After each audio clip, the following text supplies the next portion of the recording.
उत्तराखंड के मुख्यमंत्री पुष्कर सिंह धामी ने शनिवार को कहा कि श्रम सुधारों ने देश के कार्यबल के लिए एक नए युग की शुरुआत की है। उन्होंने कहा कि 4 श्रम संहिताओं का कार्यान्वयन आत्मनिर्भर भारत के विजन को साकार करने की दिशा में एक महत्वपूर्ण कदम है। इन सुधारों के सार्थक और दूरगामी परिणाम सामने आएंगे और दोहराया कि राज्य सरकार नई श्रम संहिताओं का अनुपालन सुनिश्चित करने के लिए पूरी तरह प्रतिबद्ध है। उन्होंने इन सुधारों की शुरुआत के लिए प्रधानमंत्री नरेंद्र मोदी का आभार भी व्यक्त किया है।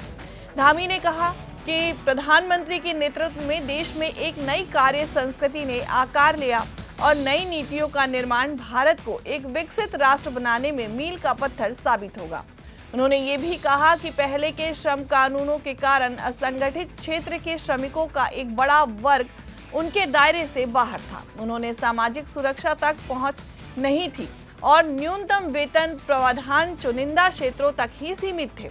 इन पुराने कानूनों ने व्यापार करने में आसानी में भी बाधा डाली और विदेशी निवेश पर नकारात्मक प्रभाव डाला। उन्होंने कहा कि पुरानी इंस्पेक्टर राज व्यवस्था ने व्यापार और उद्योगों को भी नुकसान पहुंचाया। इस संबंध में भारत सरकार ने व्यापक श्रम सुधारों को लागू करके एक ऐतिहासिक कदम उठाया है।